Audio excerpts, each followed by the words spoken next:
Yep. Inside, I want to kill myself. We are on an 0-7 run over the last 2 days. After tonight was just complete bullshit. So that's how I'm going to start off this show. Horrible Sunday, 1-5. I don't even know what to tell you about that. I just don't want to do this anymore. I have never seen anything like this, man. With the slump continuing, 2 straight losses, not a good day at all. 0-4. I just have not had a good season, man. What kind of slump that I'm on? The slump continues. I've reached a new peak, actually. I'm going to burn my Bruins hat, man. I don't know what is going on with the Bruins. March 8th, is that what it is? I don't even know. It's March 9th, I think. Who even knows, man? I don't know what day it is anymore. I don't even know what day it is anymore, man. Back with you after the worst day that I could possibly have. Back with you, as I always am. Until I die, at least. 0-2 yesterday, and yesterday did not go well for me. 0-5. The worst month that I've ever had in my 18 years doing this. I don't know what to even tell you about this anymore. Broke the slump yesterday as the slump discontinues. The slump continues. Somebody fucking kill me, please. I don't even know what I should do at this point other than potentially end it all. What's up, everyone? I can't talk anymore. What's up, everybody? It's Toad back with you. Oh, man. I'm potentially going to end it all here. This is Better Off Dead, whatever day it is, Tuesday, August 19th. 1-2 on the show yesterday. Shouldn't have added the Cubs in Game 1 as the late play that I added during the show. It was closer than the final score looked. They lost 7-0. Couldn't score, but it was 1-0 pretty deep into the game. It was 3-0 in, I think, the 8th inning, 7th inning maybe. So it wasn't really as bad as it looked, but the game just got out of hand at the end. Red Sox, Orioles under yesterday was probably one of the worst beats that you will ever see. I mean, it was looking like my top 2 plays of the day were both going to hit easy. Baltimore, Boston, that was a low-scoring game, man. The game was 4-1 into the 9th inning, and it did not go under the 8.5. Baltimore put up 2 runs in the top of the 9th, and then the Red Sox put up 2 runs in the bottom of the 9th. So 4 runs scored in the bottom of the 9th to get that thing over by a half run. And, of course, if there were 9s out there, which I don't think there were once the morning began, then it would have actually been a push. But there's absolutely no way that should have lost. That's one of the worst beats that I've had in quite a while, man. I mean, that was a completely dead, basically dead nuts under game, and it goes over the total. Fucking bullshit.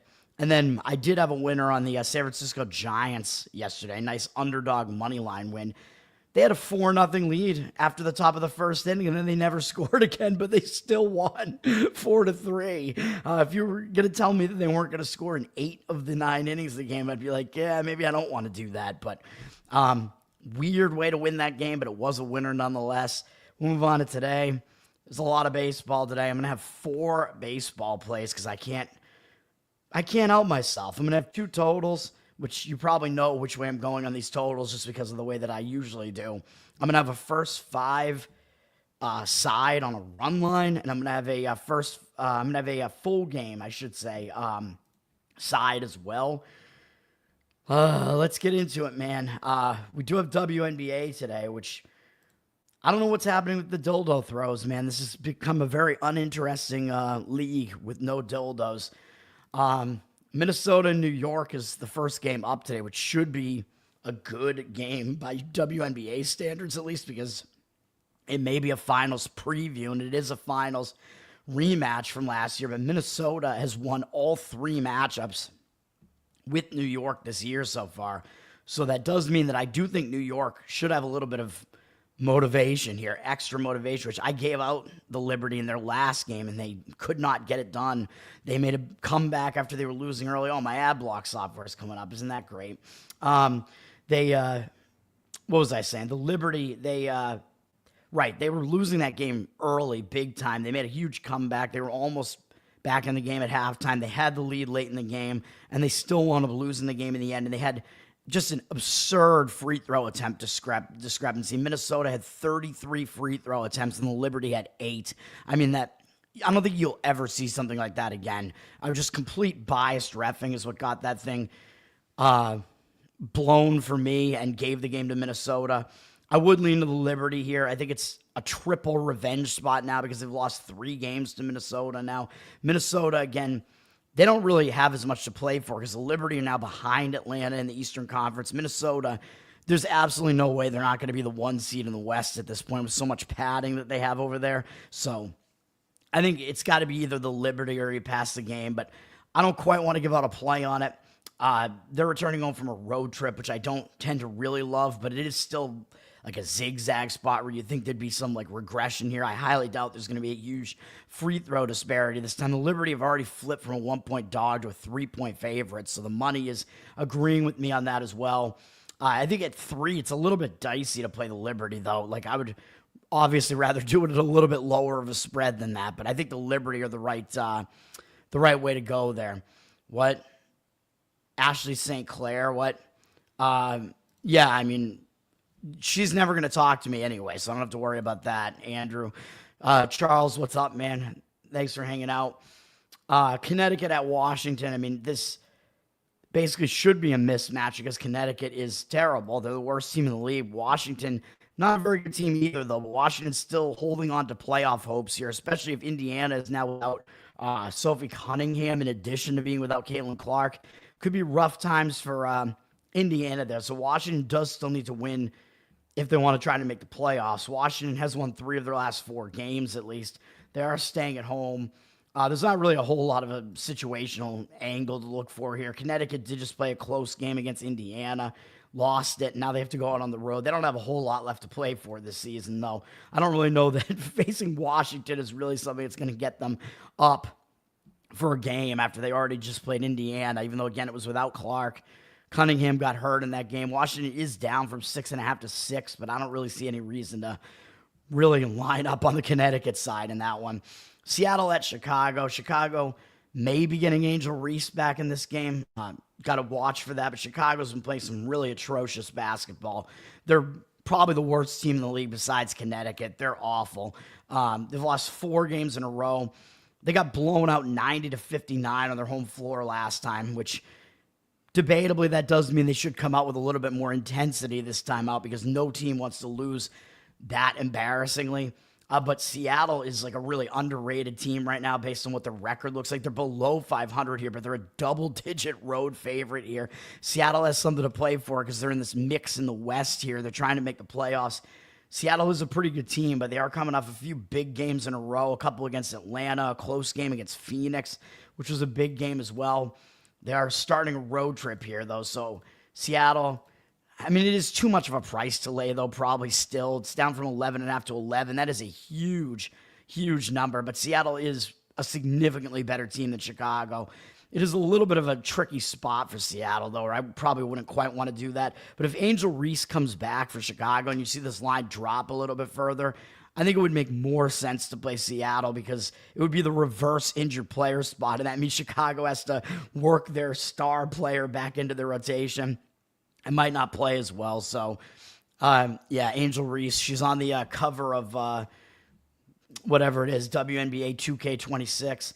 Atlanta and Las Vegas. This is an interesting matchup here. Vegas has been playing some good basketball. They're a pretty good team, but they really took a while to turn it on this year. They've won 7 games in a row now, though, and they're staying at home. I think it's still a big game for both teams. I think both teams are going to show up here. Atlanta is coming off a win over Golden State, so they're traveling in from the Bay Area, basically, here. Atlanta just took over the top spot in the Eastern Conference from the Liberty, so maybe they're going to be feeling a little bit extra high on themselves here coming into Vegas.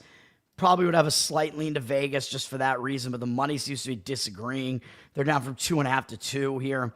I mean, again, I don't really see an angle for that game either. And then Phoenix at Golden State. Phoenix up from 5.5 to 6.5.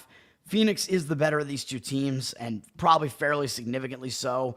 Golden State, especially without Kayla Thornton, but they've actually still continued to play fairly well without her, even though she is their star player. They'd won 4 games in a row before they lost that last game to Atlanta, which when you lose a win streak, you might get hung over a little bit into the next game, but Golden State still playing to try to get into the playoffs here, man, so it is still a big game for them. Phoenix, Of course, I mean, they're in second place. They're tied with Vegas right now. They're coming off a big game themselves, though, over Seattle coming into this one. So I would probably not be laying the points with Phoenix here, even though the line has moved up on them. It would probably be taking the points with Golden State or pass the game, which it's definitely a pass for me in all of these games.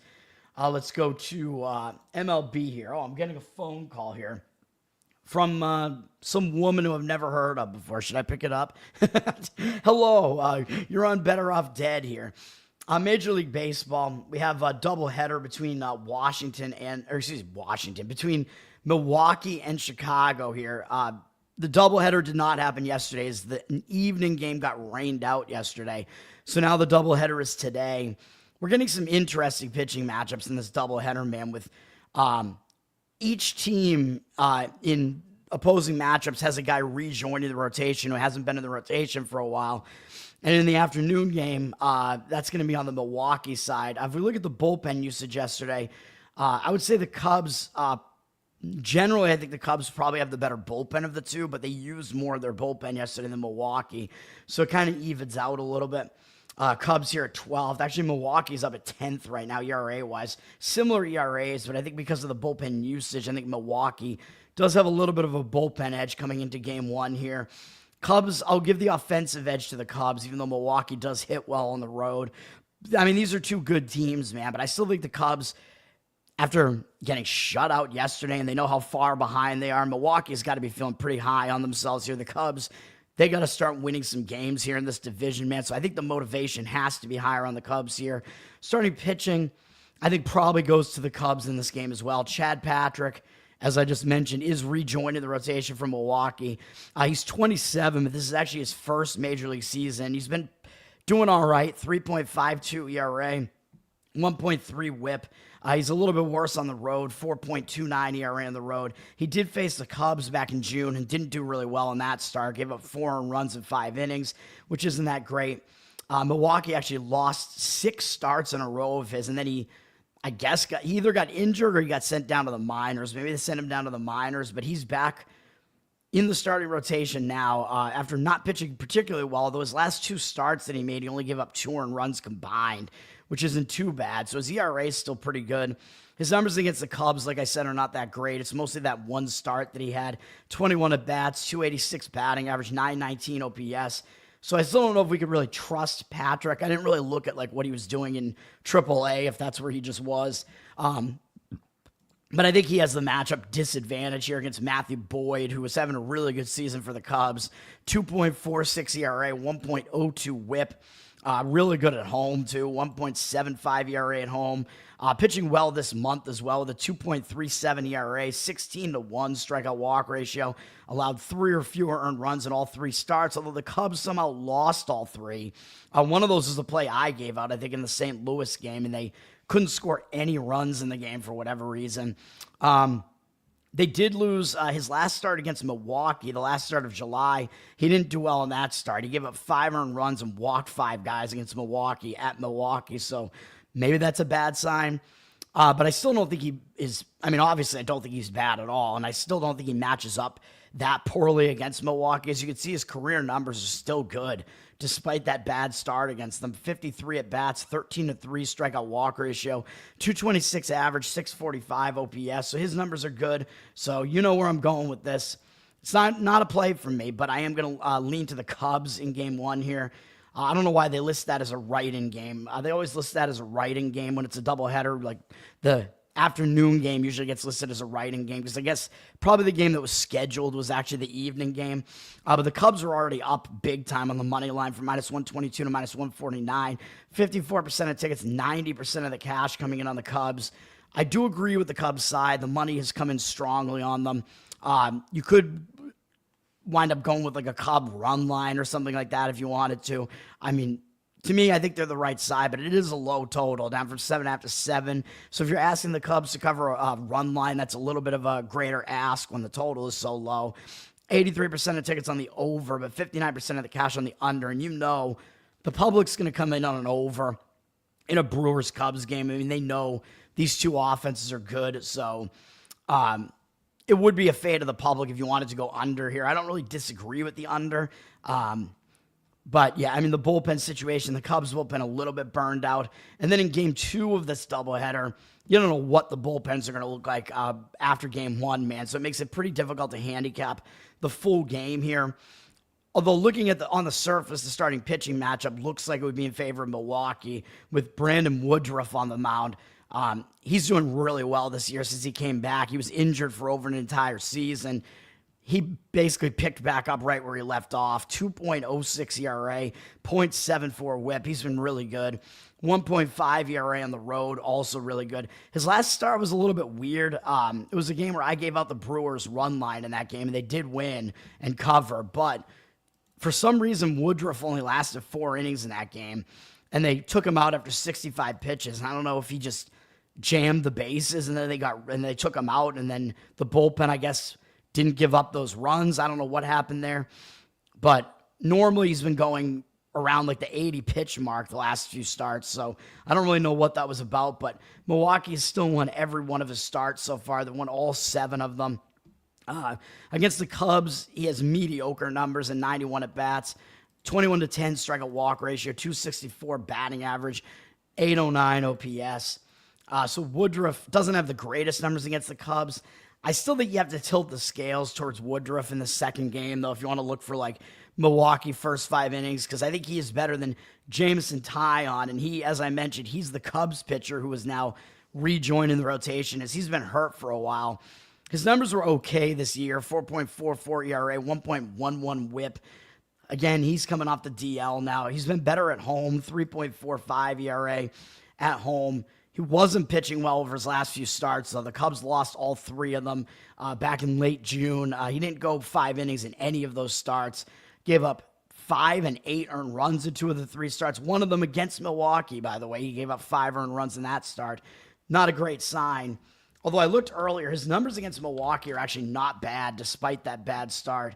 147 at-bats against them, a pretty good 33-11 strikeout walk ratio, 231 batting average allowed, and 625 OPS. So this game, I mean, the matchup numbers almost look like they favor Taillon a little bit. There's a low total here at 7.5, probably expecting the wind. Must be blowing in all day at Wrigley, because these are both really low totals. I mean, I could see an argument for an under, at least early in this game. I mean, I wouldn't really want to risk it right now, not even knowing what the bullpens are going to look like coming into this game. But both starters look like they could do okay here. Even though the matchup numbers don't favor Woodruff, though, I think I would lean to Milwaukee first 5 here, just because I do think overall he's the better pitcher. And Taillon, you got to worry about him coming back. Line drop from the minus 130 to minus 105 on the Cubs. Milwaukee's public, 98% of tickets. Who would ever think the Cubs would be that anti-public? That's crazy. So I don't really want to join the public on this either, though. 99% of the cash on Milwaukee. Although one of my plays is going to be a play where I'm going with the public, it looks like. But I think it just has to be done. But anyway, yeah, that's this game. Those are the doubleheader 2 games between Milwaukee and the Cubs there. Those are going to be some of the better games of the day, probably. But yeah, that's the way that I look at both of those games. I forget what else I was going to say on this, but I think that's about it. I mean, yeah, if you want Milwaukee, I mean, you are having to join the public, though it looks like some of the actual money has come in on them as well. Yeah, I mean, I think Woodruff overall is a better pitcher. Oh, yeah, Taillon. He is a veteran, though, I was going to say. So guys that come back from the DL, if they haven't been gone for that long, they're a veteran, they are used to it, so it kind of affects them less than like a younger guy that's not really used to returning from injury like that. All right. Houston, Detroit, I'm going to skip. St. Louis, Miami, I'm going to skip. Those are 2 of my plays. Toronto at Pittsburgh. Pittsburgh won yesterday. They did have Paul Skeens on the mound yesterday, and they got the win. So that was kind of a bad spot for Pittsburgh, too, in the return home spot, but they got it done anyway. Things may be different this time out because it's not Paul Skeens today. As far as the bullpens are concerned, Toronto, I believe, used more of theirs yesterday. They used 3 relief pitchers. Pittsburgh, where are you at? Pittsburgh also used 3, but less usage. But I think still Toronto has the better of the 2 bullpens. Although, where are they at here? Have they fallen off? Yeah, they have fallen off a little bit. Pittsburgh's is still worse, though. So 2 kind of not great bullpens here. But I think Toronto has, they obviously have the offensive edge here. They have the bullpen edge based on what we just looked at, and I think they have the starting pitching edge as well. Max Scherzer, I mean, we know he's old. He's well past his prime, but he is having a good season. 3.83 ERA, 1.07 whip. A little bit worse on the road, 4.13 ERA on the road, but he is pitching well this month, allowing no more than 2 earned runs in any of his 3 starts this month, including starts against the Dodgers and the Cubs. He has a 13-4 strikeout walk ratio. His strikeout rate is definitely down from what it once was during his career, but he's not putting a lot of guys on base right now. He's not allowing a ton of runs right now. So he is in good form, and he's stepping down in class after those tough offenses to face the worst offense in baseball, Pittsburgh. Scherzer, only 5 of their hitters have ever seen him before, and they have 80 at-bats against him, and he has a 31-4 strikeout walk ratio against him, which is really ridiculous. A 200 batting average allowed in 551 OPS. So none of that is Scherzer now this year, where he's worse this year, I would say, than he has been in his career. But he's still good enough that I think you could put some weight into these numbers here. He does do well against Pittsburgh, so I do think he'll do well again. Mitch Keller is pitching for Pittsburgh. He's having an okay season, 4.13 ERA, 1.27 whip. He is better at home, 3.89 ERA at home.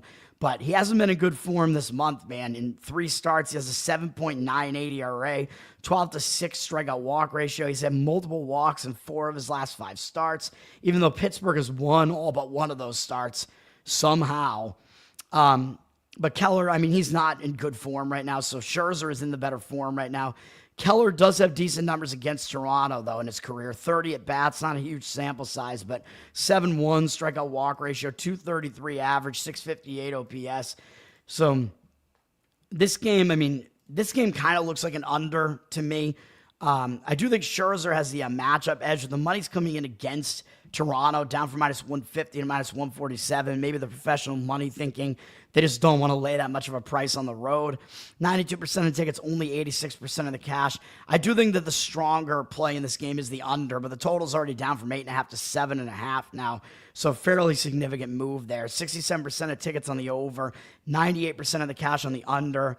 I would worry about the bullpens a little bit. If you want to go first 5, you got to try to find like a 4, because you know me, I hate the 3.5 in the first 5 innings, just because it's not a key number in the first 5, but it's just a half run fewer, so I don't love that. But I think under generally is the way to look in that one.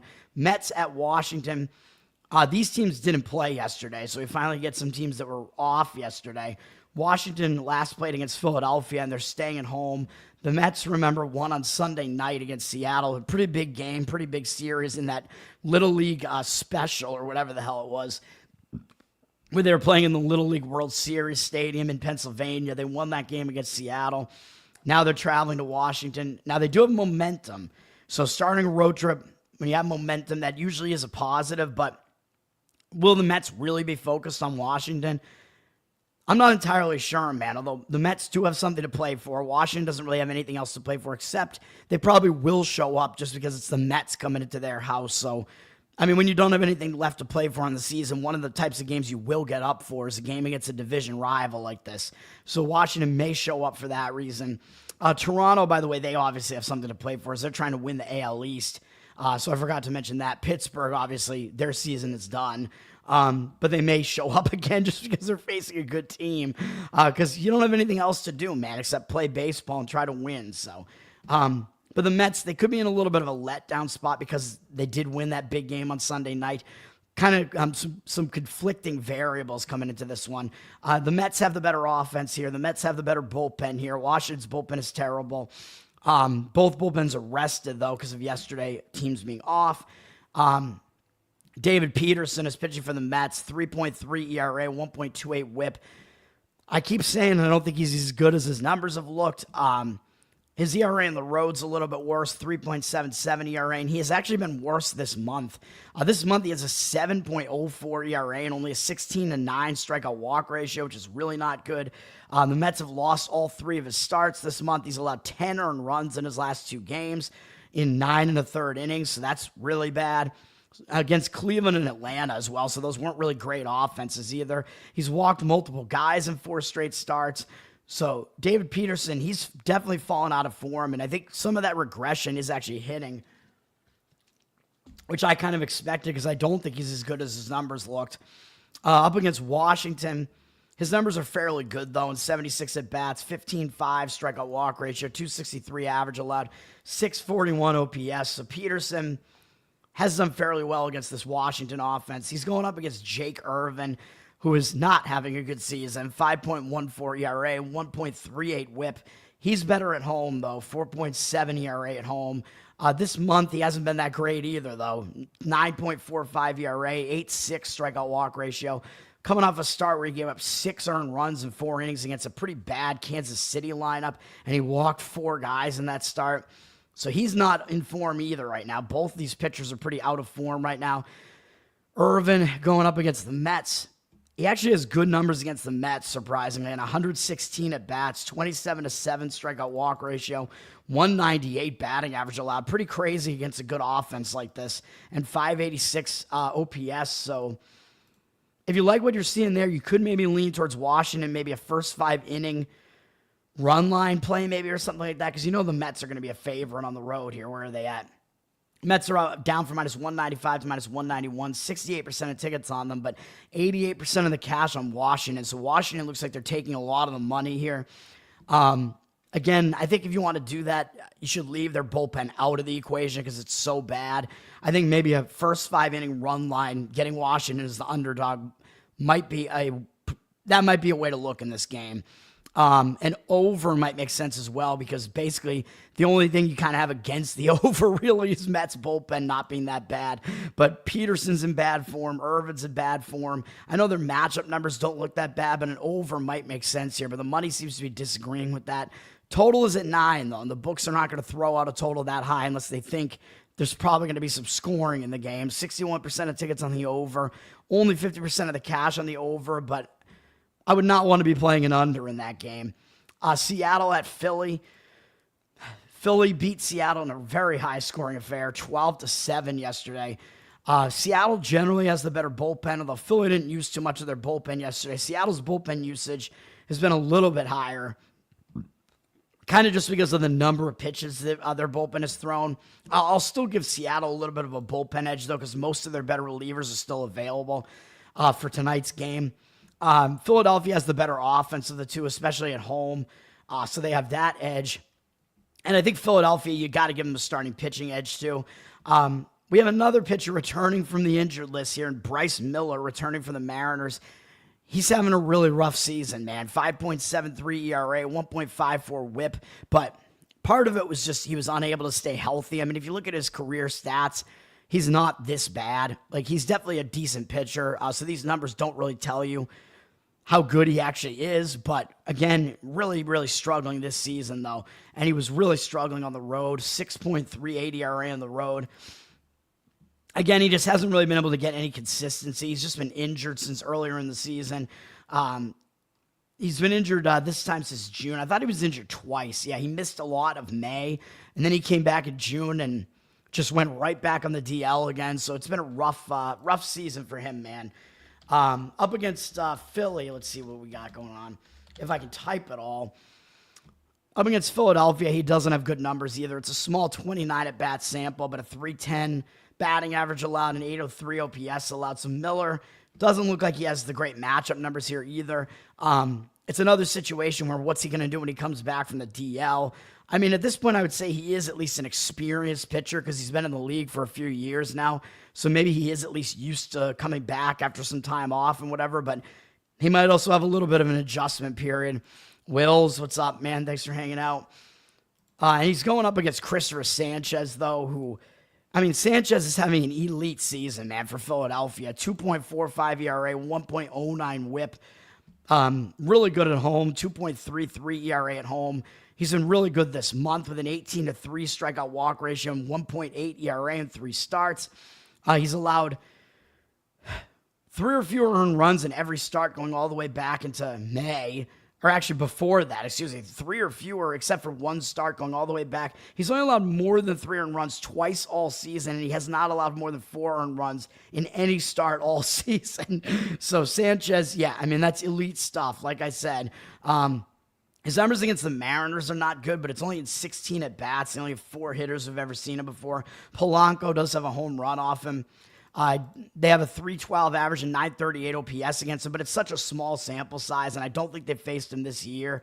So Sanchez, this year he's turned into like an elite pitcher, man. So the small sample size that happened in the past, I would not put that much weight into that.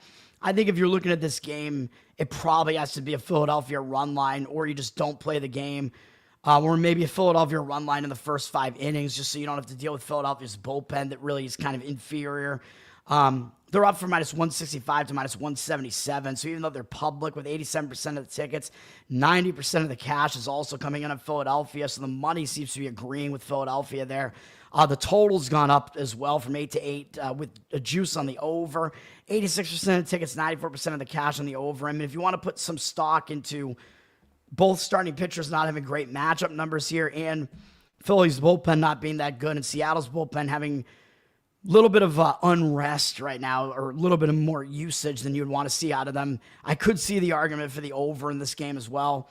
The Mariners, you don't like the Mariners, or are you a fan of them and they're letting you down? I don't know. But that's the way that I look at that game. Baltimore at Boston, I'm pissed. Red Sox could not get it done last night, although I didn't really trust Dustin May, but I'm certainly pissed that the under didn't hit as well. So that game couldn't have gone worse for me as a Red Sox fan, and giving out the under in that game. And the under, that loss on the under was one of the worst beats that you'll see, man, with 4 runs scored in the 9th inning to send it over by a half run. You got to be kidding me with that shit. And the game wasn't close at that point either, really. It was completely out of hand. So just ridiculous. Hopefully the Red Sox will actually get a win for my rooting purposes, at least, because I don't have a play on this game. But of course, like I said, Red Sox did lose yesterday. Baltimore only used 2 relief pitchers. The Red Sox only used 1. So Dustin May did get them deep into the game. Red Sox have the better bullpen out of the 2. Red Sox have the better offense out of the 2. Starting pitching, I don't really see how I could favor the Red Sox starter here. Sugano is pitching for Baltimore. And he's a guy that came over from the Japanese leagues. This is his first year in the majors. His season's been up and down, but his overall numbers are not too bad. 4.13 ERA, 1.28 whip, maybe a little bit high. 4.34 ERA in the road, so he's a little bit worse on the road. He was good early in the season when teams really didn't know what to expect because teams had not faced him before, and then it seemed like he hit a bit of a rough patch kind of in the middle of the season, but he's been turning it back on lately over the past month. His team has actually won 4 starts in a row of his. He hasn't allowed more than 3 earned runs in any start, going all the way back to early July at this point. This month, he has an 11-4 strikeout walk ratio, which really isn't that impressive. He doesn't strike out a lot of guys, but he does have a 2.6 ERA. He's gone 5 or more innings in his last 4 starts as well. So he is back in decent form right now. And the Red Sox have not faced him this year, even though he's in their division. Only Nathaniel Lowe has ever faced him. Lowe, by the way, designated for assignment for whatever reason by Washington. I know Washington's out of it, but Lowe, he's not that bad a hitter. And the Red Sox, because they don't have Tristan Casas, because he is never healthy, he's injured all the time. Red Sox traded away Blade Johnson, or whatever the hell that, Blaze Johnson, whatever the hell that guy's name was, for just to get Steven Matz in their bullpen. Red Sox figured, hey, why not? Let's pick up Lowe, and he'll fill the gap at first base, which I'm fine with that. Why not? You just pick him up off the scrap heap. And I think he's a guy with like 16 home runs this year or something like that. So it's not like he can't hit. He can hit for power. So I'm fine with that Red Sox pickup. But Lowe was the only hitter who's seen Sugano before, and he's 1 for 3 off him. So he must have faced him when he was on Washington. But that might be an edge to Sugano, man, because like I said, when an offense has not seen an opposing pitcher before, that is a bit of an advantage to the starting pitcher. Walker Buehler is pitching for the Red Sox. Buehler, not a good pickup for the Red Sox. I will continue to say that. He is not having a good season. Again, he hasn't been good since he came back from Tommy John surgery, or multiple of them, whatever it was. He's never gotten back into form after that. 5.43 ERA, 1.55 whip this year. Bad numbers. He is better at home this year. 4.35 ERA, so at least there's that. Recent form is not great. I mean, he has a 3.86 ERA this month, which looks all right, but he has a 7-9 strikeout walk ratio. So it's like, is he really pitching that well? I'm not really going to say so. I mean, you can't have more walks than strikeouts. That's ridiculous. His name is very appropriate. Yet again, Walker Buehler. He has multiple walks in 4 straight starts. His last start in the previous month, he walked more guys than he struck out. It was against the Dodgers. I mean, his last 4 starts have been against Dodgers, Houston twice, and San Diego. So teams that have at least offenses that can hit a little bit, even though San Diego's has definitely been struggling. Buehler, against Baltimore, he does have good numbers, though. They only have 24 at-bats against him. Carlson has 2 home runs off him, but the rest of their lineup has done not a lot. He has a 6-1 strikeout walk ratio against him, a 208 average, a 740 OPS. So Buehler at least has decent matchup numbers against what is a fairly weak Baltimore offense as well. So, I mean, everything coming into play in this game, I still think that Baltimore has an edge early in this game. I think they have the starting pitching edge, so you could look maybe to grab Baltimore as an underdog early in the game. But I think as the game gets later into the game, if it's a close game, I think the advantage shifts to being on the Red Sox side. Red Sox are up from -130 to -133, 65% of tickets, 77% of the cash. So the money seems like it is kind of on the Red Sox side right now, and also on the under, even though the total has gone up from 9-9 with juice on the over, 77% of tickets on the over, but 82% of the cash on the under. So it looks like the under is taking money. I don't think I would want to touch that at all, man. You don't really know exactly what you're going to get out of these 2 starters. Again, I think I trust Sugano in this spot where he's an unknown to the Red Sox a little bit more than Buehler here, though. Dalton, what's up, man? Mariners going to lose 3 in a row. So you're an Orioles fan, though, right? Because you have the Orioles avatar, but you think Mariners going to lose 3 in a row? They may. I mean, so wait. I forget, did the Mariners win or lose yesterday? I don't even remember. Philadelphia won yesterday. So you think Philadelphia's going to sweep Seattle, essentially? I mean, yeah. I mean, like I said, I think Philadelphia obviously should win the game today with Sanchez on the mound. I don't know what the starting pitching matchup looks like tomorrow, but remember Zach Wheeler. Well, don't remember because I haven't mentioned it yet, but if you've been following ESPN and whatever, Zach Wheeler is injured now. So that is a huge blow to Philadelphia's starting rotation. So if Wheeler was supposed to pitch in this series, he's not going to anymore because he's hurt. And I don't know how serious it is. It was looking like he might actually have to have some sort of surgery, so that's really not good for Philadelphia. Wheeler, I mean, as great as Sanchez has been, I think Wheeler is still their ace, and that 1-2 punch is crazy. And if you take one of those guys away, that's a problem. White Sox Atlanta is going to be one of my best bets, so I will skip that for now. Yankees at Tampa Bay. Neither of these teams played yesterday. Tampa is returning home from the West Coast, so it's a bad spot for Tampa. They actually had 4 series in a row on the Pacific Coast. That's brutal, man. And Tampa is out of it. So you're returning home from a long road trip. You have a lot of stuff you might have to get done back at home, man. So it could be a distraction coming back home. I mean, the one thing that kind of alleviates that concern maybe a little bit is that if Tampa's going to get up for a game, it's obviously going to be a game against the Yankees. I mean, it's the Yankees coming into your place. So Tampa probably won't completely overlook the Yankees, but those distractions, I think, are still in play for this game here. Yankees, I think the Yankees might have a little bit of an edge in this stadium because it's their spring training stadium, so they're very familiar with it. It's just a bizarre situation. Although I think Tampa was able to play okay against them in this stadium earlier this year, but it is still Steinbrenner Field where Tampa is playing their home games this year, so the Yankees are very familiar with the stadium. Yankees, again, also had yesterday off. They're coming in from St. Louis. They're in the middle of a road trip where they swept St. Louis, and really they could have lost almost every one of those games against St. Louis. They were all close. But the Yankees did put up some offense the last 2 games there. Yankees obviously have the better offense in this game out of the 2 teams. Tampa has the better bullpen out of the 2 teams. Starting pitching, I think you probably have to give the edge to the Yankees in this game, though. And I think the situation, again, like I said, is probably an edge for the Yankees. Just continuing their road trip with momentum, or Tampa having that ridiculous road trip return. Yeah, Big Stein. That's right. George Steinbrenner, Larry David voicing George Steinbrenner, talking about himself in the third person, which I don't remember if, because I know George started referring to himself, George Costanza started referring to himself in the third person because of Jimmy, because he really liked Jimmy. And then I don't know if that is what made Steinbrenner start referring to himself in the third person. Is that what happened? I forget. The Jimmy is one of the best Seinfeld episodes, though, by the way. Great episode. The Jimmy with Kramer getting to be involved, being a guest of honor at that benefit for handicapped people or whatever, because they think he's like, they think he's retired basically because of all the stuff that's been going on with the Jimmy jump shoes and the Novocaine that he had for his dental work. And he's just drooling.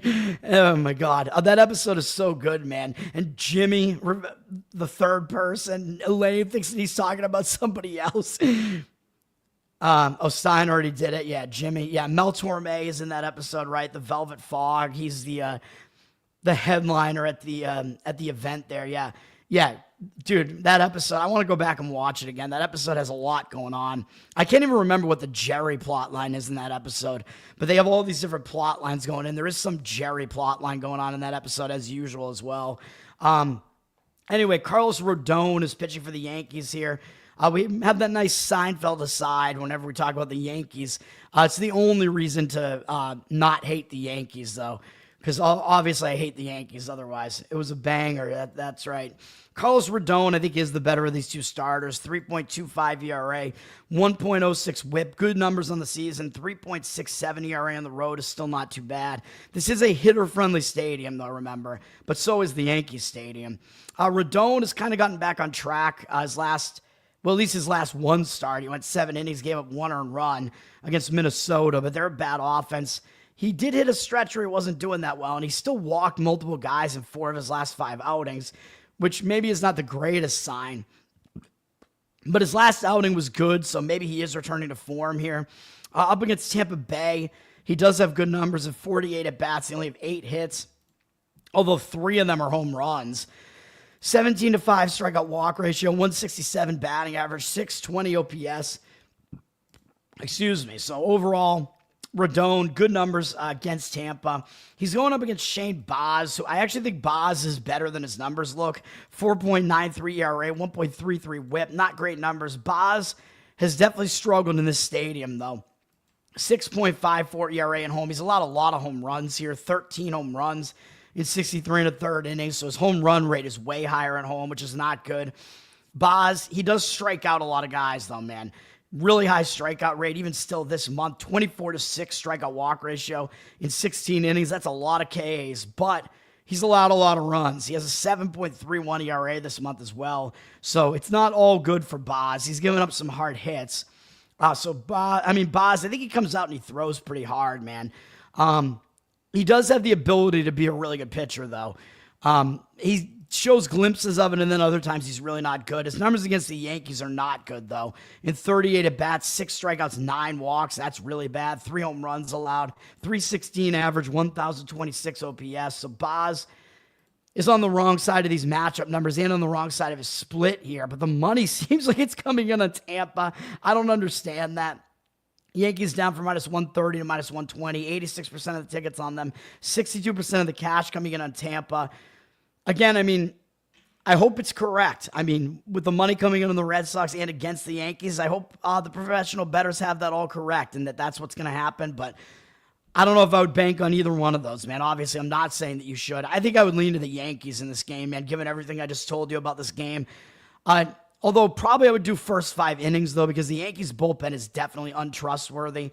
So I would say Yankees probably money line first 5 innings might be a way to look in this game. The money's coming in on the under as well, which I don't really get that either. Total down from 8.5 to 8. 58% tickets on the over, 78% of the cash on the under.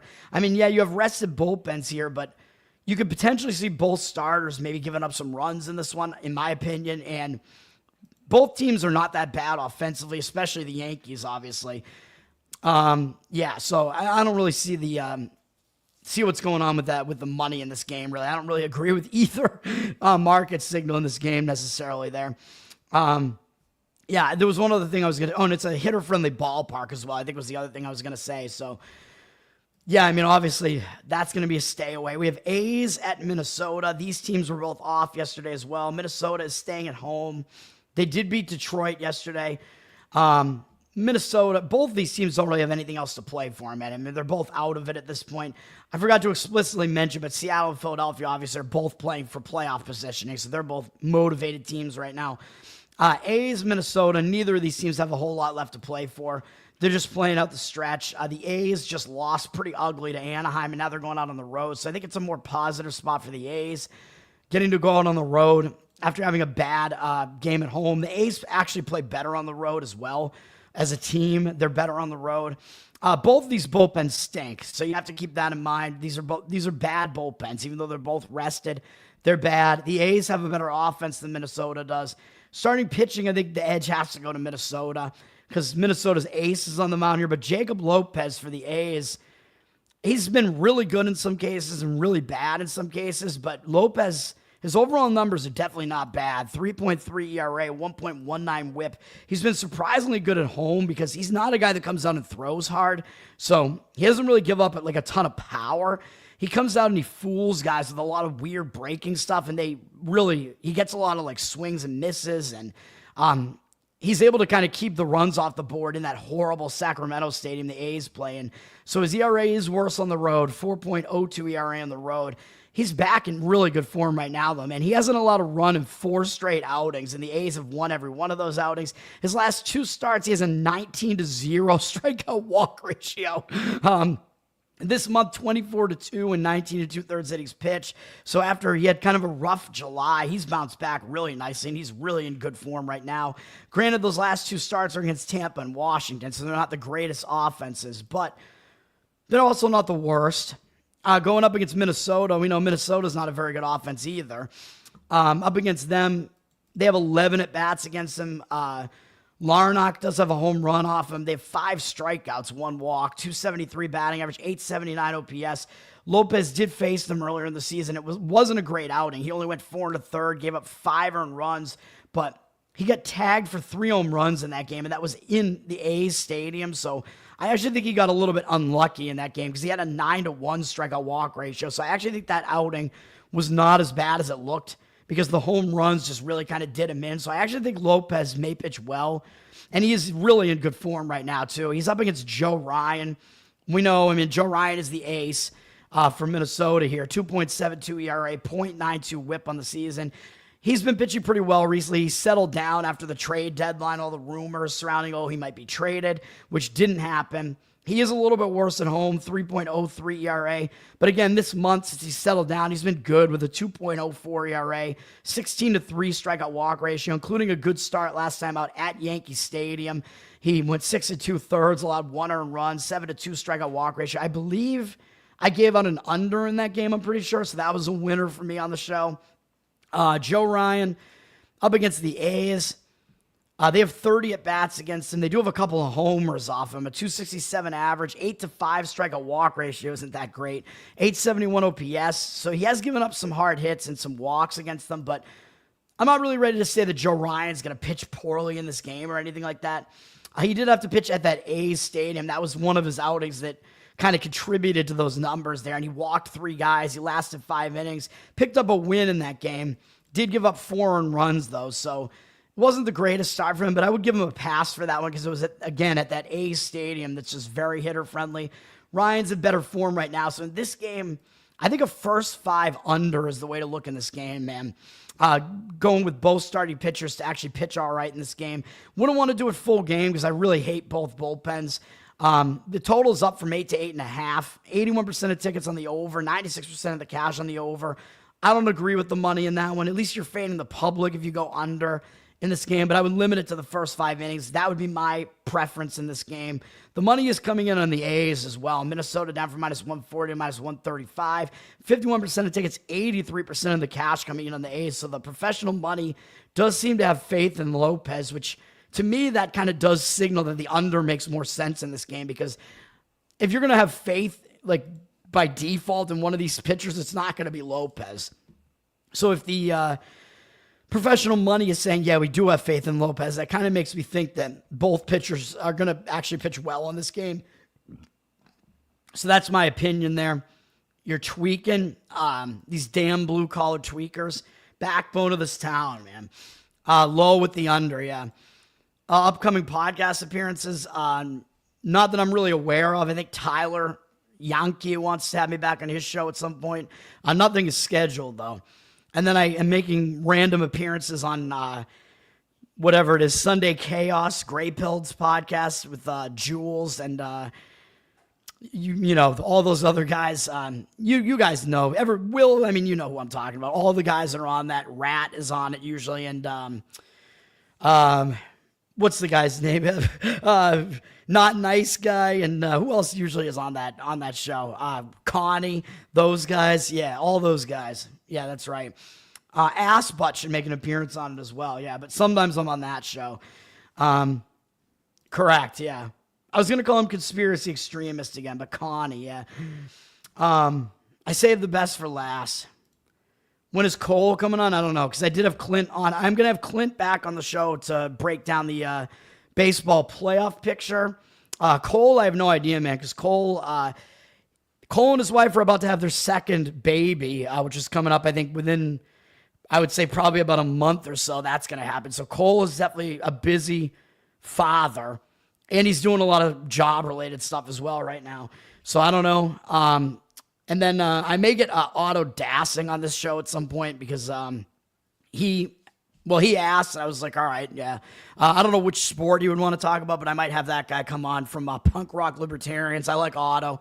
Good dude. One of the Maryland guys. Unfortunately, these guys are in a terrible state, which is probably worse than my state, to be honest. And then we have, I've been talking, I haven't really been talking to her, but Cheney has suggested doing a UFC show with me, which maybe we should do. But we missed a good main event last time, which I talked about that with Top Lobster and David when they crashed this show last week. I told them I liked Chimaev to win that by decision, and I was right about that. So, Zach, what's up, man? Thanks for hanging out. I did already talk about the Royals, I think, didn't I? Oh, no, wait, I didn't. My mistake. The Royals are coming up. Actually, now. Oh, so I think Zach just hangs out in here and waits until I talk about the Royals, which I'm about to do. Yeah, Maryland is awful. This game, Texas at Kansas City. Here you go, Zach. Kansas City won yesterday 4-3. They're on a 4-game win streak. Both these teams are hanging on, man. They're both trying to make the playoffs still. As far as the bullpen usage yesterday, both bullpens are fairly decent bullpens. I think Kansas City used less of their bullpen than Texas did. Texas is the better of the two bullpens, though. So a little bit of usage on both sides, not extreme usage. So I think you could still say both bullpens are all right in this game. They're both decent bullpens. Texas is good, I would say. Starting pitching matchup, Merrill Kelly pitching for Texas. They got him at the trade deadline. He's having a good season, 3.36 ERA, 1.09 whip. He came over from Arizona, so I think he's probably excited to at least be on a team that might make the playoffs. He's been better on the road this year, too, 3.06 ERA on the road. He had one bad start with Texas, but two pretty good ones. So including his most recent start where he got pumped up, I think, to face his former team, even though his team lost the game. It wasn't his fault. He showed up and pitched well against his team that traded him, Arizona. He went 6 innings, 5 strikeouts, 1 walk, 2 earned runs allowed. So I think he's in good form, even though he did have one bad start in the mix here against Philly. And we know Philly's a good offense. So overall, Merrill Kelly, yeah, he's in all right form here. The Royals, we know they're a weak offense here. Both of these offenses are very weak. I don't even know which one of these offenses is worse, to be honest. They're both bad.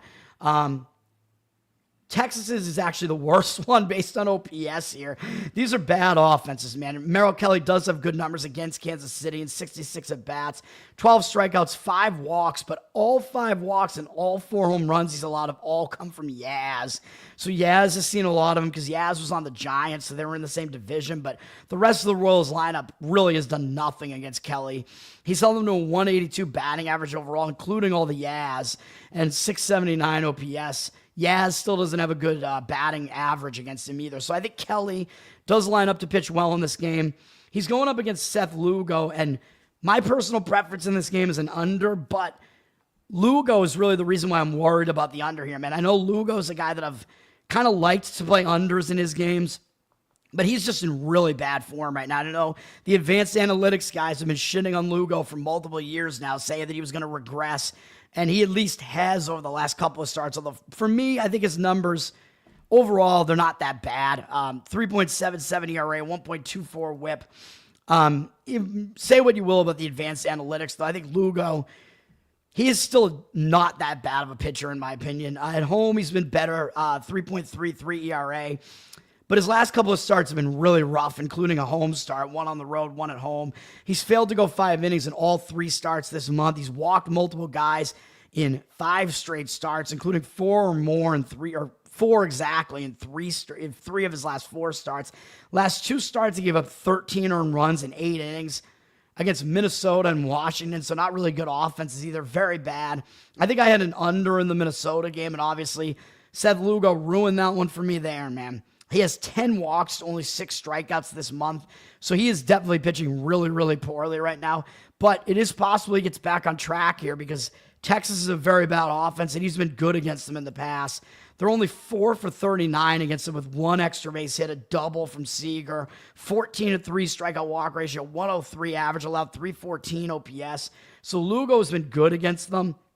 So I think maybe Lugo does round back into form a little bit here. My opinion in this game is under the total in this one. Where are we looking at this? Here it is. Totals dropped from 9 to 8.5. We have 66% of tickets on the over, only 57% of the cash on the over. I just worry a little bit about how bad Lugo's form is right now, but I do agree with the under in this game otherwise. So that would be the way I would play this game if I was going to play it. It's close to being a play for me, to be honest, under in Texas, Kansas City. Lugo, Kansas City down from minus 125 to minus 105 on the money line. So the cash heavily coming in Texas, 83% of the cash on them, 57% of the tickets on Kansas City. I don't disagree with that either. I think Merrill Kelly, because he is in the better form right now, I would lean to Texas as well. And I think I give their bullpen a little bit of an edge over Kansas City's as well. If we look at their bullpens really quick, Texas, 5th in bullpen ERA. Kansas City, still not that bad, though, at 8th. But yeah, slight lean to Texas there. But I think the better way still is the under in that game. All right, and I'm going to skip, we already talked about the Milwaukee-Chicago doubleheader. Actually, LA, Colorado, man, this is going to be a long video, because I still have to talk about, I'm going to talk about 4 plays that I have.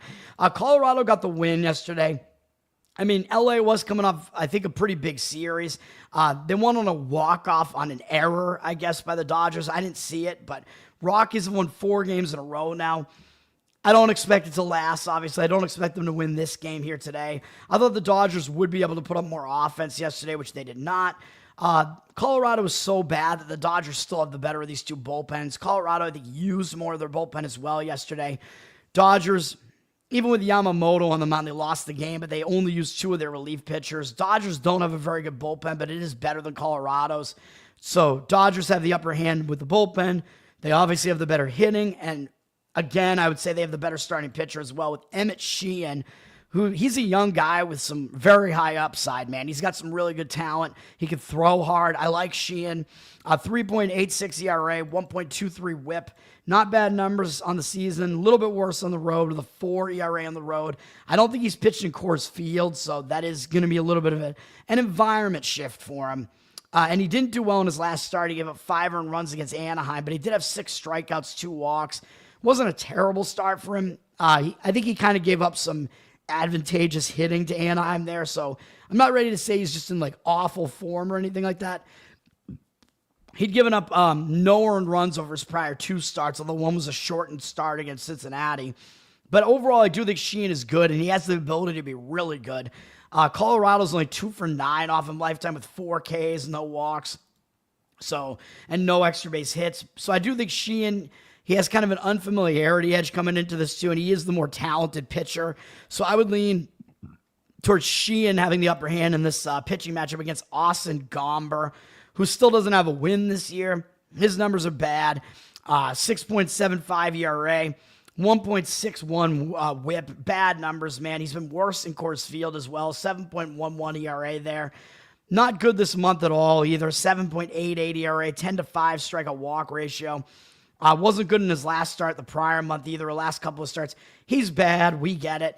Up against the Dodgers, his numbers aren't very good either, and they have a lot of experience against him. 100 at-bats, 15-10 strikeout walk ratio, 290 batting average, 905 OPS allowed to the Dodgers. So the Dodgers seem to have every advantage that there is here. The money is kind of coming in against them a little bit. They're a very public road favorite at minus 260. Obviously, you cannot lay a price like minus 260, so you got to find other ways to try to play the Dodgers here. If you want to go with a run line, I wouldn't really say to not do that.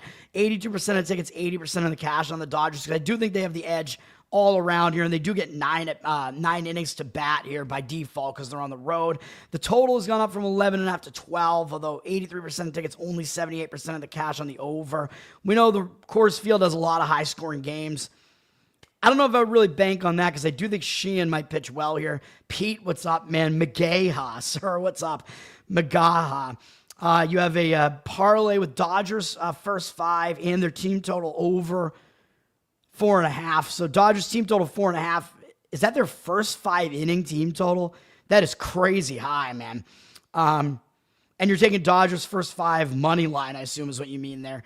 I mean, they're correlated, so I'm not a parlay guy. I don't think you ever get good enough numbers on the parlay, but that's full game. Oh, so you must have, it's an alternate line. You must have knocked it, like, over team total over 4.5 in the full game. Like the actual line on it's probably, I would assume, like 6.5 or something, or 7 even. But you were able to knock it down. Like basically what you're saying is it's like a higher price to pay for the team total over 4.5. It's an alternate line, but because you parlay these two like strong favorite lines, that knocks the overall price down. I see what you're saying. I'm surprised that the odds makers let you do that though, because obviously those two bets are correlated. So a lot of times the odds makers will not let you do a correlated parlay like that.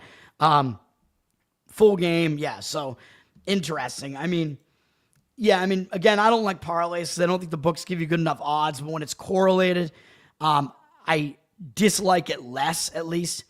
FanDuel, they're going to start kicking you off, man. If you start making correlated parlays, they want you to do uncorrelated parlays. That's why they always pump up the parlays. Like, hey, man, play this, public favorite and this public favorite and these two independent results. Parlay those things. That's what they want you to do because that's how they make money. But, yeah. But I don't hate that particular parlay, even though I hate parlays in general. I do think, I was going to say, for me, I would think either one of your two plays, I think, not the first half, but I would say either Dodgers run line or Dodgers over their team total full game, I think might be the ways to look at this game. Even though I thought the Dodgers would score more runs yesterday, although I wasn't really as sold on the Dodgers winning the game by margin yesterday. I think this game I am more sold on that. Yeah, that's bad. They won't like nuke your account really. They'll like limit you to $1 or something, which is bullshit. It's basically like nuking your account.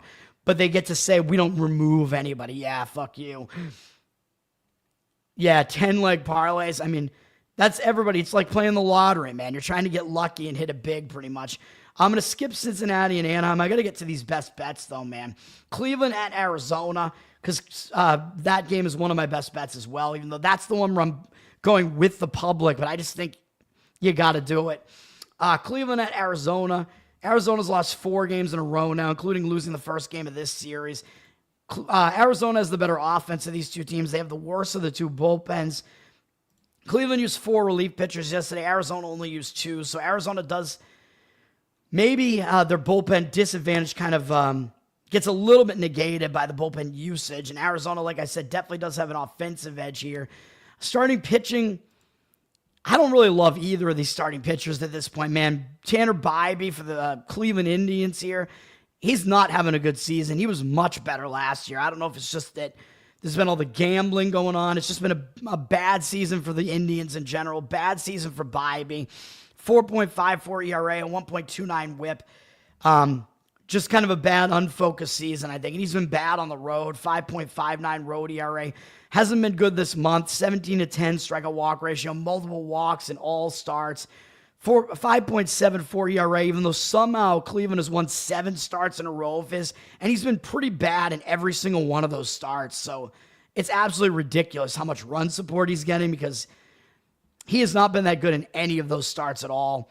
His numbers against the D-backs are actually fairly good. They don't have a ton of experience against him. 13 at-bats, 231 batting average allowed, 683 OPS. So Bybee does do fairly well against the D-backs, and they don't have a lot of familiarity with him, at least. Eduardo Rodriguez pitching for Arizona. He's a guy who used to be a really good pitcher, and I'll always remember, man, he was on the Red Sox World Series team in 2018, I believe. But those days are gone. He's had Tommy John surgery. He's not doing well since then, for the most part. 5.4 ERA, 1.64 whip this year. Not good. He's been worse at home, 5.73 ERA here. It's a very hitter-friendly stadium. He's coming off a good start at Coors Field. Went 7 innings, gave up 1 earned run, 6 strikeouts, 1 walk. That's good. But the prior 3 starts were not very good. He allowed 5 earned runs in 2 of the 3. He's been bad for kind of like over a month at this point, except for that one really good start in his most recent start. The rest of his recent starts, for the most part, have been bad. Even when he hasn't allowed that many runs, he's walked too many guys. So Erod, still not in good form right now. Numbers against Cleveland are all right, and Cleveland's a very weak offense. 75 at bats against them, 17-5 strikeout walk ratio, 240 batting average, 714 OPS. So Erod, yeah, I mean, he does have decent numbers. Both of these starting pitchers may have an okay matchup here, but I don't know that I would bank on it, man. Arizona's getting the money. They're up from -110 to -121. 59% of tickets are on Cleveland. 93% of the cash, though, on Arizona. So the public actually wants Cleveland here. If you do like Cleveland, the one thing is they at least, I think, still are kind of in the playoff hunt here, whereas Arizona's definitely not. So there might be a little bit of a motivational edge there. But other than that, I'm not totally seeing it. Bybee, we know he's bad on the road. He's been in bad form. Erod at least had one good recent start, so you could debate that he's in better form here. I actually think an over might be a better way to look here, though. The total's down from 9.5 to 8.5, so it's a decent number on the total. 58% of the tickets on the over, 69% of the cash on the over. I think both starting pitchers are fairly untrustworthy, even though their matchup numbers look all right. I don't love either bullpen really either. Obviously, Cleveland does not have a good offense. Arizona does, but to me, I think an over kind of makes sense in that game. You parlayed the Royals game under and the Reds money line yesterday. All right, nice. Anaheim, I think, was returning home from a road trip, were they not? Yes, that was kind of an iffy spot for them yesterday. I guess Cincinnati with some motivation there. All right. And then I forget what I said about that game yesterday. I forget what the Royals unders, I mean, Royals offense sucks, man. Both those offenses suck, Texas and Kansas City, so probably not a bad way to go either. San Francisco at San Diego. I gave out San Francisco on the show yesterday. They got the job done. They hung on for the win yesterday. San Diego's lost 4 games in a row, but remember yesterday they were returning home from a road trip, and they had a big weekend series over the Dodgers, so I think San Diego might bounce back here. I mean, when you return home, it's a difficult spot. It was kind of a hangover spot for them. You play poorly in that game. I think you do tend to bounce back a little bit, so San Diego might have a better go of it this time around here. They have a way better pitching matchup this time, too. So San Diego's a massive favorite. So I kind of doubt that they lose this game. Both bullpens are good. Wasn't a ton of usage on either side yesterday either. So we have 2 good, fairly rested bullpens here.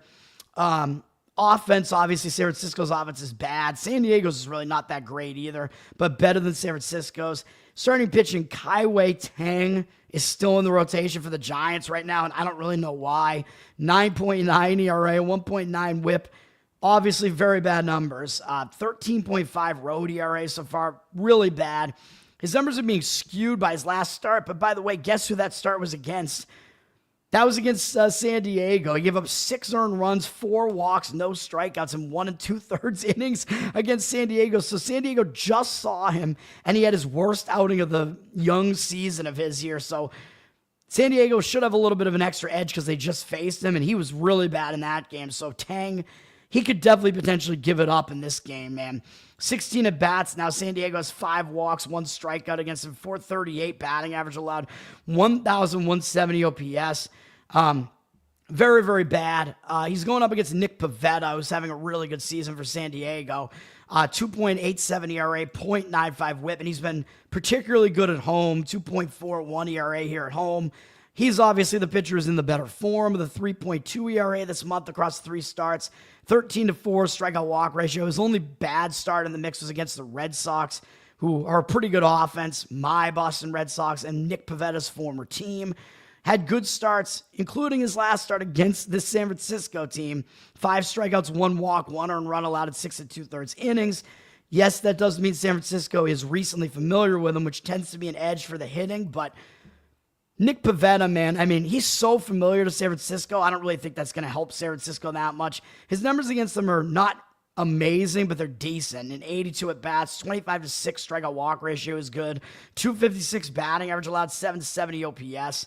So the OPS is a little bit high because he's allowed some extra base hits in there. But overall, I think Pivetta is the better pitcher. I just don't see how you could possibly try to play the Giants in this game, man, even though I know the money is coming in on that side. San Diego's down from minus 235 to minus 208, maybe thinking, well, both offenses are bad enough that it could be a low-scoring game, and that means that there's more value on the underdog. 82% of tickets, only 58% of the cash on San Diego, so they're a public side.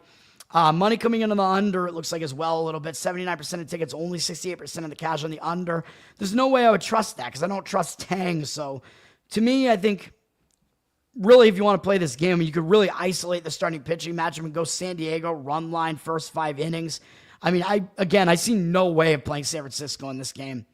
I think the matchup edge is very strong in the starting pitching matchup for San Diego. And then kind of the bullpen situation is a bit of a wash. And San Diego does have the better offense too. So that money coming in at San Francisco, I don't understand it. Modern, what's up, man? College football, I have not really talked about it yet. I was kind of considering maybe doing one where I'm just going to talk about like overall season predictions because I did do the NFL one with Clint and I did a huge NFL win totals episode that I did on my own. So if people are interested in that, maybe I could do that, but college football is about to start, man. It's starting, week 0 is on Saturday. It's starting on Saturday, and I usually have like maybe one play in week 0. We'll see if I have one. Last year I had Georgia Tech in that upset of Florida State. That was a nice way to kick off the college football season for me last year. I had a good college football season, man, after I had a couple of bad ones in a row. My college football season was really good last year, especially kind of towards the later half. I had an insane run in college football. Like later in the season there, I went on, I don't know, some crazy, I don't know, people might remember what it was. All the episodes are still up. You can go back, but I think I had like a 17-2 run maybe with I do all college football sides too. But yes, I will be talking about it. Every week I'm going to have college football. Friday nights is when I do the college football show, usually where I just talk about the Saturday slate in pretty decent detail, all the big games at least, and what the games are that I'm going to recommend betting on. So yeah, look forward to that. And maybe I'll try to get a college football prediction episode in. Kai-Wei Tang, I mean, he's still a young guy.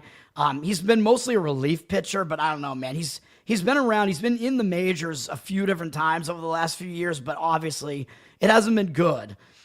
Male cheerleaders. Yeah, that's right. Baseball, we don't need cheerleaders, man. Just leave them out. Oh, thank you, sir. Epic. Yes, epic. All right, are we ready for this? Because that was the rundown. I forgot to throw out the graphic on this. We'll do best bets, and then I'll get out of here. I have 4 plays, man. I can't help myself here. They're all baseball plays. I got 2 unders, and I got 2 sides, one a first 5 side and another full game side. Let's try to get it done, man. The first one up is the one that almost looks too obvious, but I'm going to do it anyway, and that is Houston-Detroit under the total.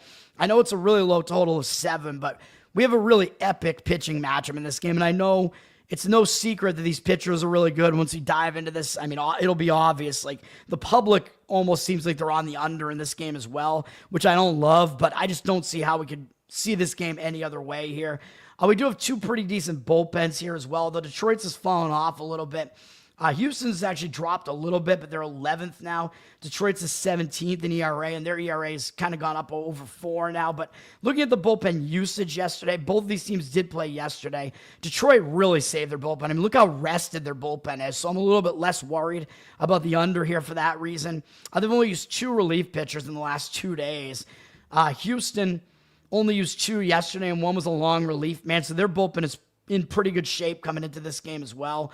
So that helps with the under here because I don't like to go under first 5 when it's a really low total like this. But obviously the starting pitching matchup is a huge part of this. As far as the offenses are concerned, I mean, both of these offenses have kind of struggled at times. Detroit is still 9th in overall OPS. Houston is down to 13th. But you know me, I like good pitching over good hitting. And the hitting has been a little bit iffy for these teams more recently.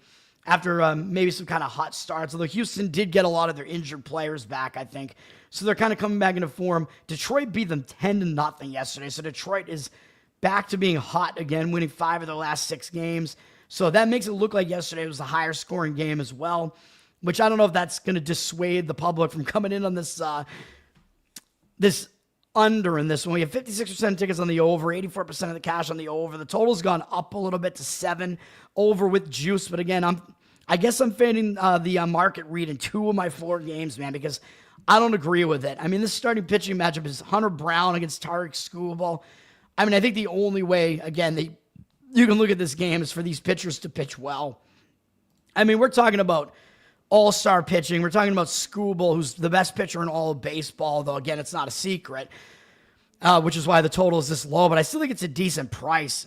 And we're talking about Hunter Brown, who's having an amazing season, all-star season. So, again, I think that it's worth it, man. I was actually shocked because I thought this total would be 6.5, seeing this starting pitching matchup. So the fact that we get the under on the key number 7, I'm like, all right, I'm there on this one. And again, I'm not making these bets right now just because I'm trying to figure out my life right now after being canceled, but we'll see. Maybe I do need to start making these bets and just start making money this way, although my baseball has been in a lull. I've been really treading water for a while. But anyway, back to this. Hunter Brown, 2.45 ERA, 1 whip. Really good numbers on the season. Only slightly worse on the road, 2.62 ERA on the road. I know Detroit does hit better at home. Brown had a bit of a snag here around the All-Star break, but I think it was because he got named to the All-Star team.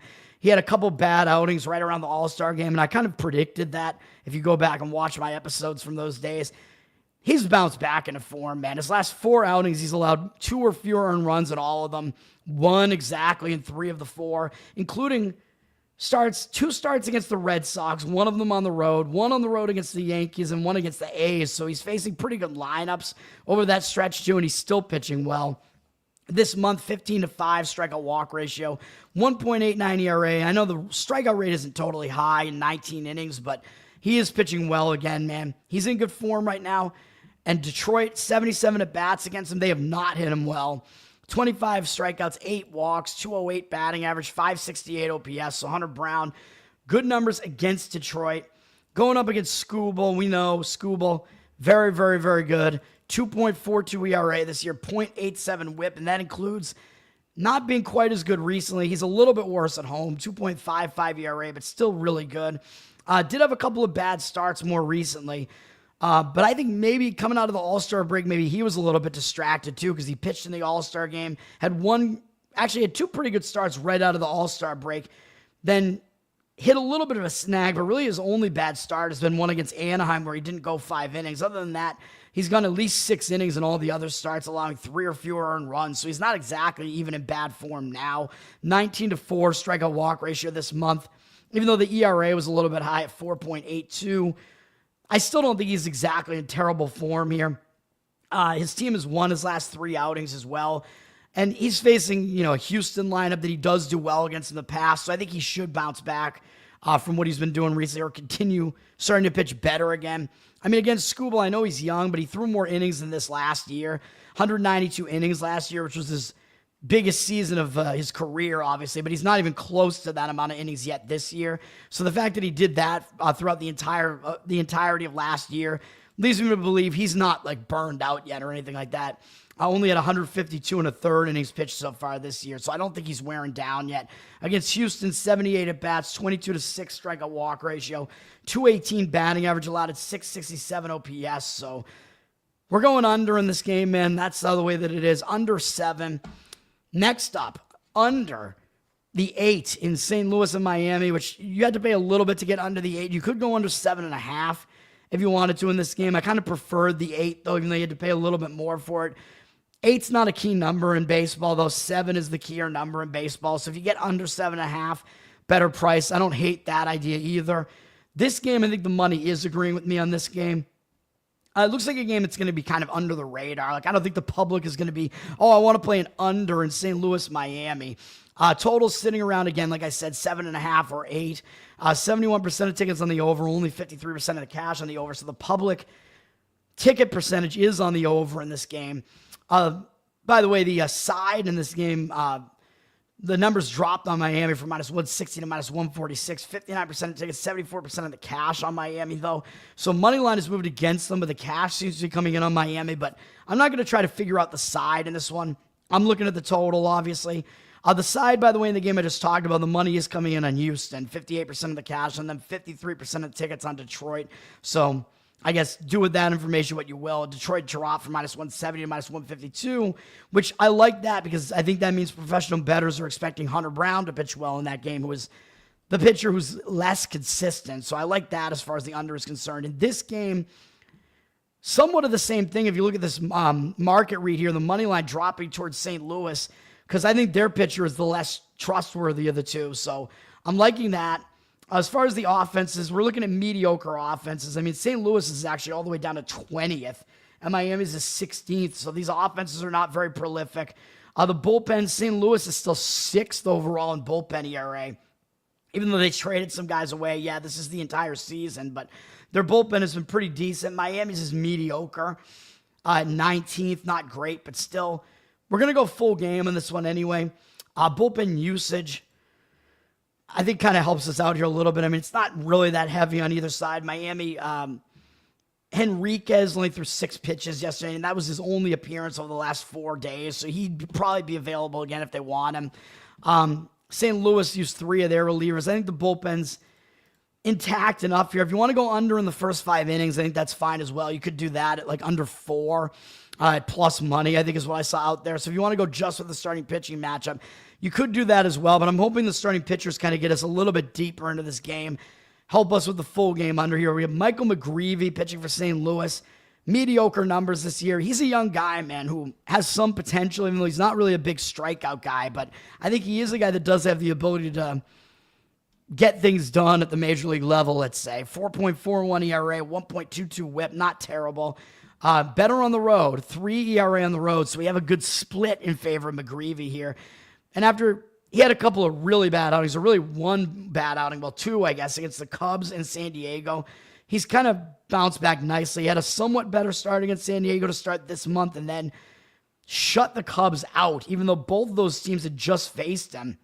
So he actually pitched better against them the second time out, which that to me is a good sign, man. When an offense that had just faced him didn't do well against him, that's pretty good, because that means he was able to fool them even though they'd just seen him.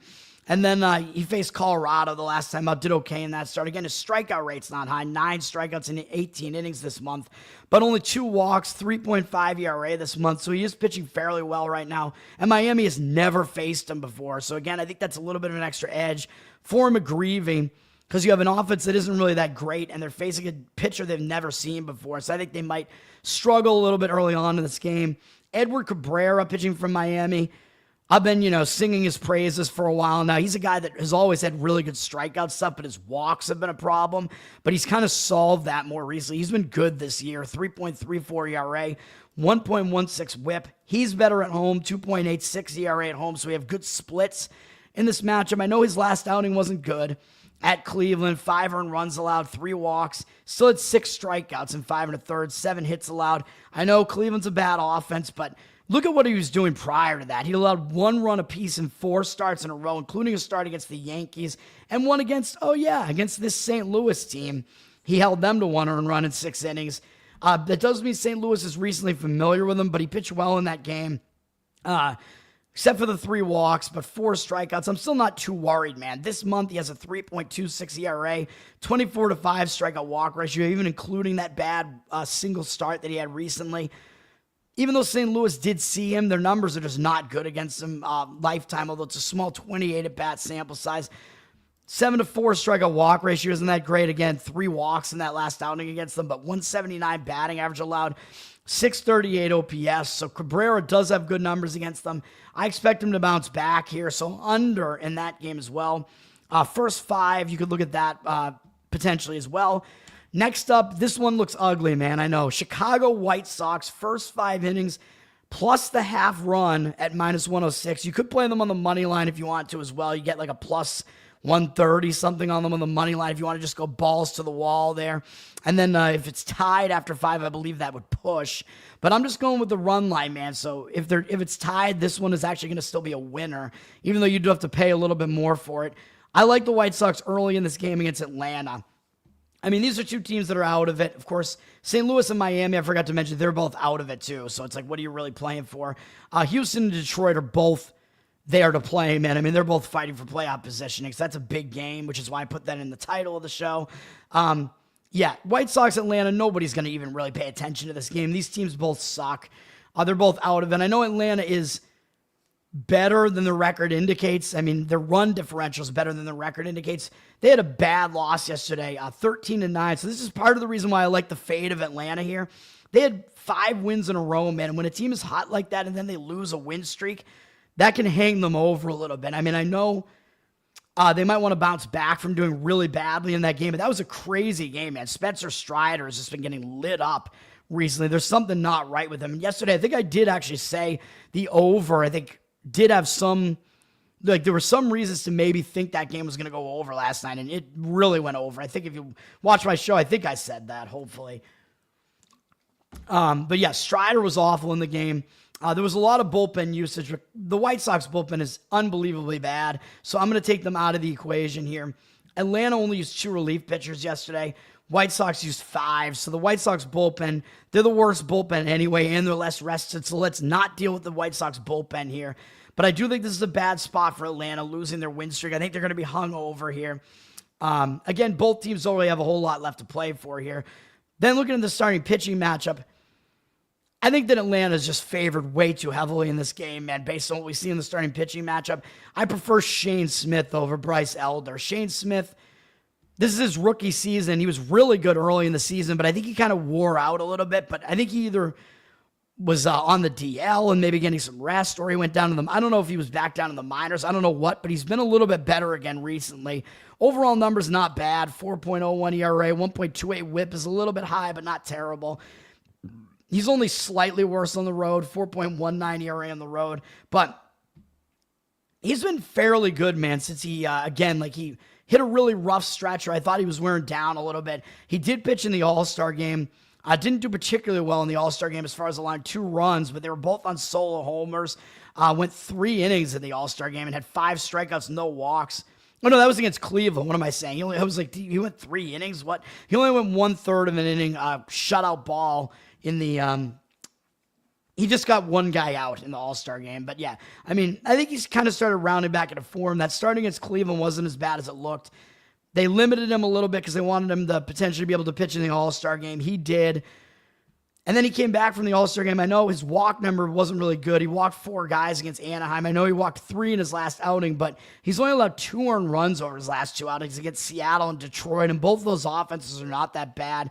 So this month overall, he does have a 2.51 ERA, 17-8 strikeout walk ratio. Hasn't allowed more than 2 earned runs in any start, going all the way back to the Colorado game at Coors Field. So again, some of his bad outings in that rough stretch were against good offenses or in bad ballparks. So Colorado on the road, Dodgers, Arizona. Smith, he's definitely in a little bit better form right now, and the Braves have never seen him before. So I think that's a little bit of an extra edge to Smith. Again, a young pitcher that does have some talent facing an offense that's never seen him before. Yes, generally Atlanta does have the better offense in this matchup, but I don't know that they're going to do particularly well against Smith here. So I'm going to bank on Smith out-pitching Bryce Elder early in the game, and that's what this bet is all about, man.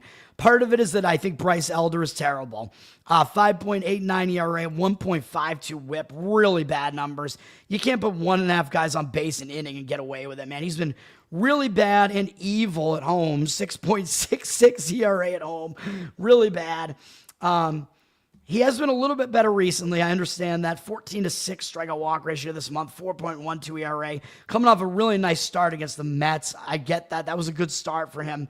But overall, he still hasn't been that good. He gave up 5 runs the prior outing against Miami. I was really getting bombed in the month of July. So I'm not really sure that he's totally returned to form, if he even really has a good form. I'm not even sure. He's only pitching slightly better recently. He still had multiple walks in 5 starts in a row, and in 7 of his last 8 starts, I believe is what that is. So that's not a great sign either. And against the White Sox, yes, I know he's unfamiliar to them. They have 3 hitters who've seen him before, but they have 3 walks against him, no strikeouts, 286 average, 786 OPS. So he didn't do well against them in that limited playing time, although I don't think you can really take that much away from that. But I think Smith is the more unknown. So I think he has a little bit more of that like unfamiliarity edge there. We're getting a huge underdog price here with the White Sox. And I believe the money is coming in towards the White Sox here. Let me see. Where are we looking at? Yeah, so Atlanta's already dropped from minus 170 to minus 155. They're very public, 74% of tickets on them. Public, even though Atlanta's had a really awful season, the public still is going to take them against the White Sox. The White Sox just awful.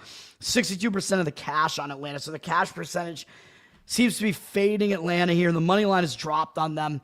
We get a pretty solid price here. This is first 5 innings only. White Sox run line there. The mark of the beast, yeah.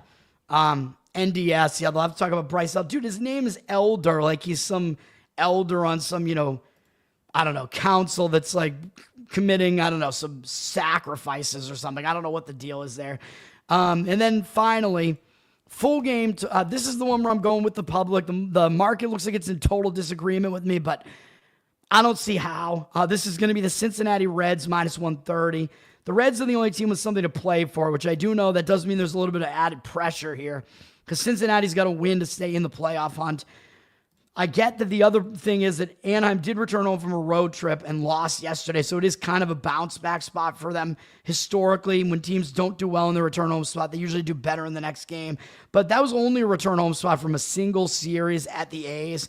So I don't know, and I still think Anaheim is not even as good as their record indicates. They have a bad run differential, man, on the season. So I'm still okay with fading Anaheim here. We're going to go full game here because Anaheim's bullpen is also really bad.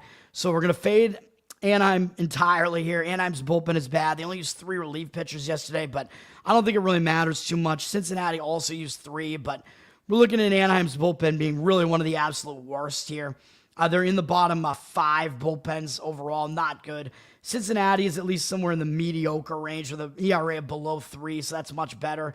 Hitting-wise, Anaheim's only slightly better at 14th. The Reds are 19th in OPS, so not a huge disparity one way or the other there. And I think we have a huge starting pitching mismatch here with a guy who's much younger and much more talented, and Hunter Green. I like this guy, and I think he might be almost a little bit under the radar because he's been dealing with vomiting on the mound constantly and been injured a lot. But he's got good numbers, man. 2.47 ERA, 0.93 whip. A whip below 1 is elite, man. I know he's a little bit worse on the road, 3.51 ERA on the road. He pitches well in Cincinnati's very hitter-friendly ballpark for whatever reason. He was having a good season, and then unfortunately he got injured. On the season, he allowed more than 3 earned runs only 1 time. And allowed more than 2 only twice, and one of them was at Coors Field.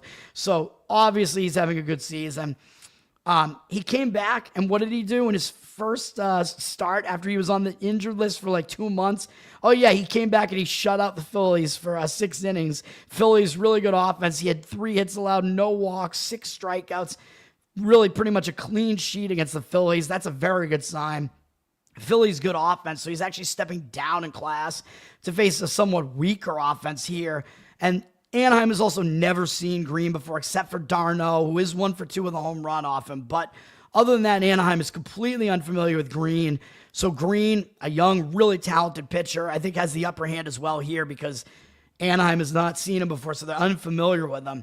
And the Reds are certainly going to be pretty familiar with Kyle Hendricks, who is he's not a young guy, obviously. He's an older guy. He's been in the league for a long, long time now. He's not really a guy that comes in and blows guys away. He's a guy that pitches okay, really. If you know me, I've been fading this guy, especially when he was on the Cubs. I was fading him a lot. He's been a little bit better with Anaheim. His season hasn't been terrible. 4.88 ERA, 1.28 whip, but I think he's getting a little bit worse more recently. I know his splits are in his favor today, 4.38 ERA at home, but his recent form is not very good. 6.08 ERA this month, 12-5 strikeout walk ratio.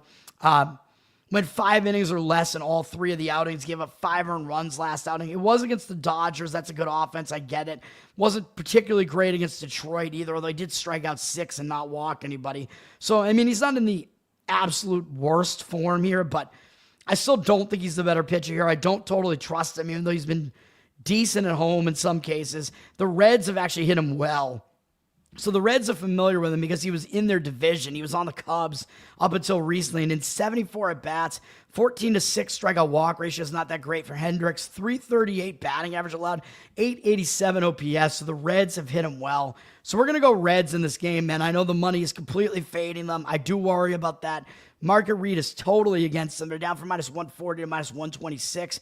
80% of the tickets on the Reds, 53% of the cash coming in on Anaheim. But I just showed you what the matchup looks like, man. I think that this is a play on the Reds, man. I can't help myself. Green over Hendricks, I think, is a fairly big mismatch in favor of Cincinnati. Professional money, I mean, I think to some extent they're basically just saying we don't think the Reds should be this much of a favorite on the road, which I understand that sentiment, but I think they have the upper hand, man, in the pitching throughout this game. So that's going to be that play, and that's it. Those are the plays today. The Council of Nine, yeah. Or of 9, like, no. Vomiting on the mound. Yeah, maybe it is, man. Maybe he's, like, swallowing a Ipecac before. Dude, go find the videos of it. He is, like, projectile vomited mid-pitch before. Like, that happened last year. He was, like, literally in the middle of throwing the pitch, and vomit was coming out of his mouth. It's completely insane. Maybe he's throwing the puke ball, man. That's how he's getting a lot of his outs, man. That ball is slippery. Guys don't know what to do with it. Puke is not an illegal substance right now. But that's going to do it, man. I appreciate it, man, everybody. Thanks for hanging out. A lot of plays today in baseball. Hopefully I'm not overextending myself here with all these plays, but we got under full game in Astros Tigers. Under full game, Cardinals, Marlins, kid. White Sox, run line, first 5 is an underdog. First 5 innings only, remember. And Cincinnati, Reds, money line. That's going to do it. Yes, exactly. That's right. That's going to do it for today, man. Learn to Toad on Twitter. Learn to Toad on Instagram. Better Off Dead. Like, subscribe to the show. Help interact with me on YouTube here. We're on the audio platforms as well. You can help out by giving a rating there on Apple, Spotify.